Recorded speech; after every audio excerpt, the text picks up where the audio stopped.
Discovery of bizarre giant skeletons in the ancient British era. Ever since the inception of mankind, we have been confronted with a number of mysteries and enigmatic phenomena occurring around us, and one such baffling mystery is whether the giants really existed in ancient times. If not, then who built such enormous monuments like Stonehenge? We have megalithic ruins all over the world. Now, there are stories about giants erecting Stonehenge actually true. Are they true? And in this writing, we'll come up with some certain evidence that supports the existence of giants. At one point in time, we have the collection of data that shows some of the giant skeletons that have been discovered. In ancient British era, in the archaeological history records, there are over 250 references to the remains of giant human skeletons that range in height from 7 feet to 21 feet. And these skeletons were frequently measured by and discussed at the time by eminent scientists, scholars, and writers. Numerous species of the mythology of England, Wales, Scotland, and Ireland describe sophisticated societies of giants with superhuman abilities and cutting-edge technology who controlled thunder and lightning, as evidenced by the disturbance of their tombs by succeeding generations. And they were frequently high kings and queens who governed from their mountaintop fortresses and were expert surveyors, architects, astronomers, and geomancers, while some were savage cannibals who delighted in scattering enormous rocks across the area in precise patterns. The St. Michel Mount, Cornwall, 8 feet, one of England's most recognizable sites, St. Michael's Mount, is situated off the coastline of Marazion in South Cornwall.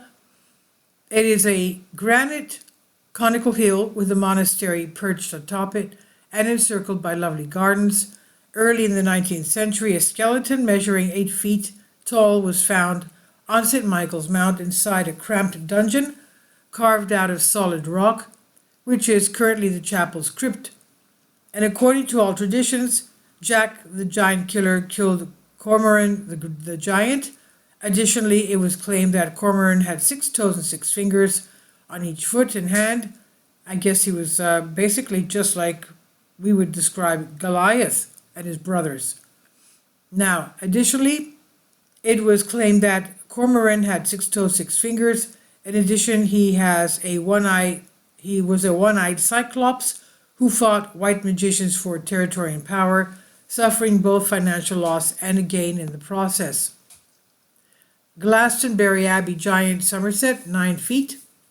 The monks of Glastonbury Abbey announced a significant find in 1191, claiming to have discovered King Arthur's skeleton. Witnesses reported that it stood 9 feet tall, and that Guinevere's skeleton with a braid of blonde hair was close to it.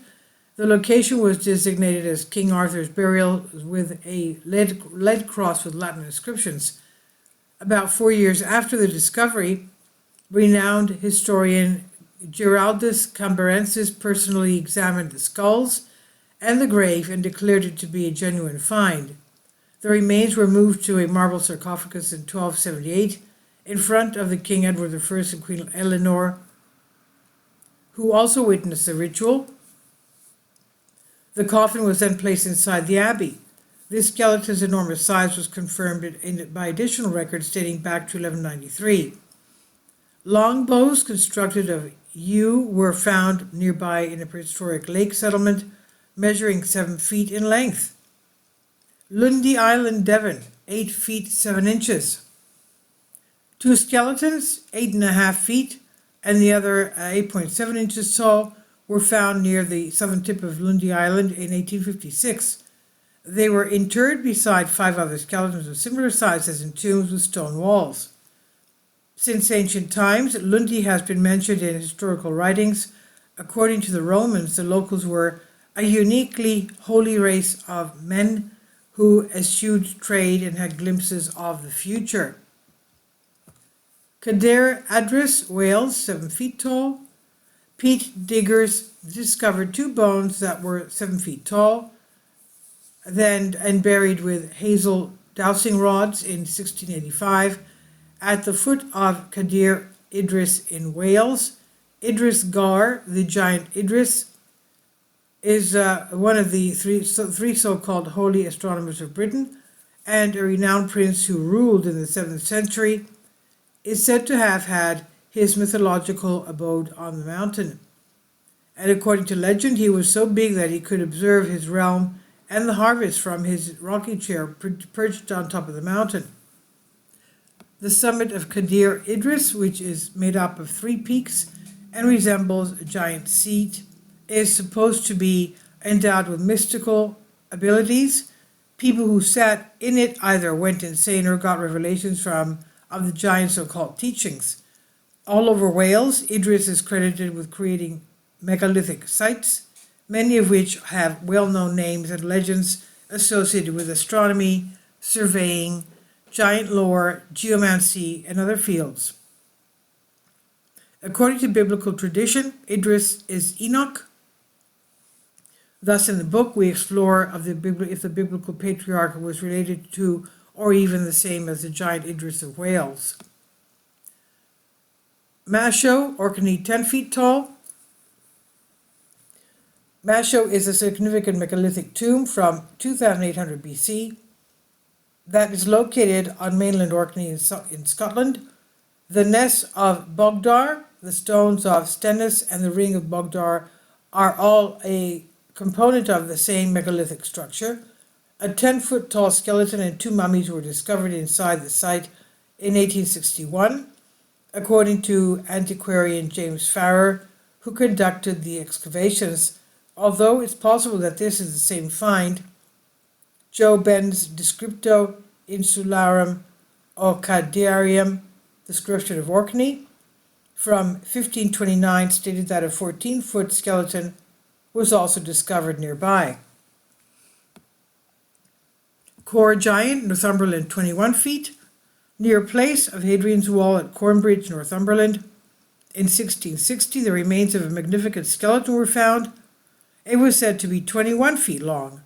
Early in the 19th century, a neighboring immense size and perfect condition skull was discovered. The giant's rib was formerly on show in the Old George Inn kitchen in Newcastle, before ending up in Kensworth Museum in Cumbria, where it was preserved with other enormous skulls and bones in a collection known as the Cabinet of Oddities. St. Bees, Cumbria, 13 feet 6 inches. Hugh Hodson of Thornway in Cumberland discovered a roughly 4-meter tall, that's 13.2 feet giant.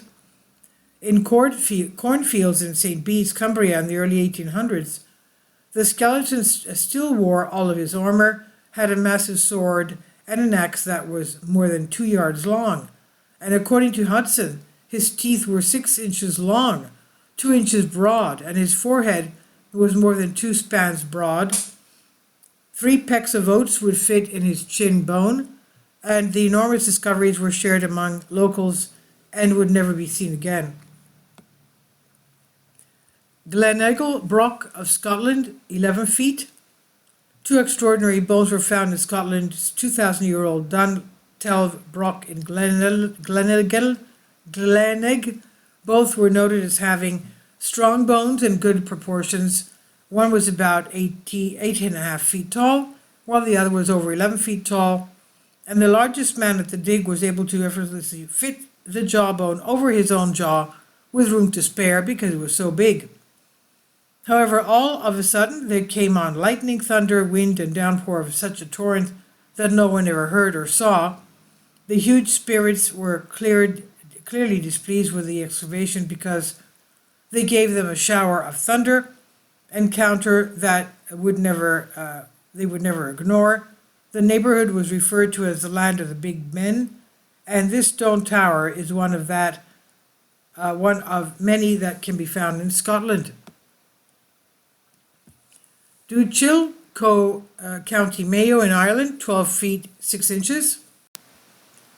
According to Gil Daniel, Director of Archaeology at Cambridge University, the illustrious St. Patrick may have been the first ever archaeologist. St. Patrick, the first Bishop of Ireland, as we know, was British, actually.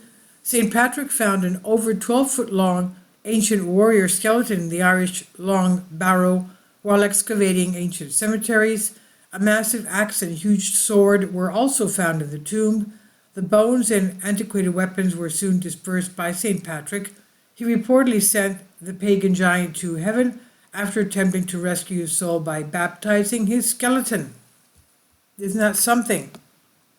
Stonehenge, Wiltshire, 14 feet 10 inches. That's where we have the Wiltshire is basically around the area where we have the crop circles.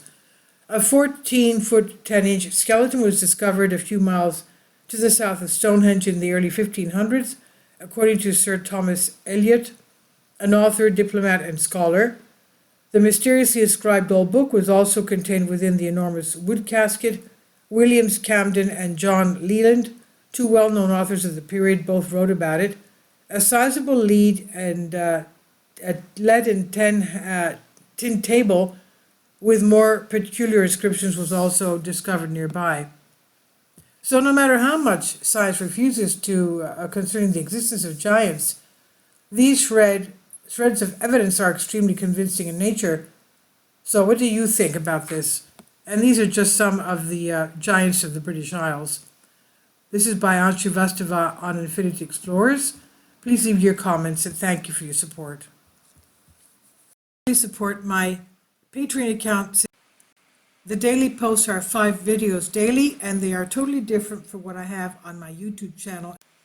Thank you so much for your support and that you find all my content so interesting. You'll find the Patreon account details in the description box below.